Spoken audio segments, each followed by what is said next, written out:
Hello అండి, welcome to సత్యస్ వాళ్ళు. ఈరోజు మీకు ఒక యూస్ఫుల్ టిప్ చెప్తాండి. కొందరికి మోషన్ ప్రాబ్లం ఉంటుంది. మోషన్ ఫ్రీగా అవ్వదు. దాని మూలాన గ్యాస్ ప్రాబ్లం రావటం, డైజెషన్ ప్రాబ్లం రావటం అలా జరుగుతూ ఉంటుంది. ఇంట్లో చాలా ఇళ్లల్లో ఎవరో ఒకళ్ళకి ఇలాంటి ప్రాబ్లం ఉంటానే ఉంటుందండి. అలాంటి వాళ్ళు ఇలా చేసుకుంటే కనుక మోషన్ అయితే ఫ్రీగా అయిపోయింది, చక్కగా హెల్తీగా కూడా ఉంటారు. మనకి వెనకటి వాళ్ళు పెద్దవాళ్ళు పిల్లలకి రోజు పడుకోబోయేటప్పుడు ఒక స్పూన్ ఆముదం వేసేవాళ్ళు. చక్కగా వాళ్ళ పిల్లలు పెద్ద తెల్లారి పొద్దున్నే చక్కగా మొత్తం ఈ ఫ్రీగా మోషన్ అయిపోవటం, వాళ్ళు యాక్టివ్గా ఉంటాం పిల్లలు, చక్కగా హెల్తీగా ఉండేవాళ్ళు.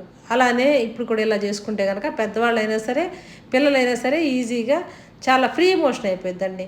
మనకి ఒక గ్లాస్ తీసుకుని దానిలో ఒక స్పూన్నర దాకా ఆముదం వేసుకోవాలి. ఒక గ్లాస్ వాటర్ పోసేసుకొని గోరువెచ్చలైన దాకా ఉంచేసి చక్కగా గోరువెచ్చల నీళ్ళు కనుక నైట్ పడుకోబెట్టేటప్పుడు తాగామంటే తెల్లారేసరికి ఫ్రీగా మోషన్ అయిపోయింది. ఎటువంటి ప్రాబ్లం ఉండదు. చక్కగా హెల్తీగా ఉంటారు. సూపర్గా అయితే ట్రై చేయండి.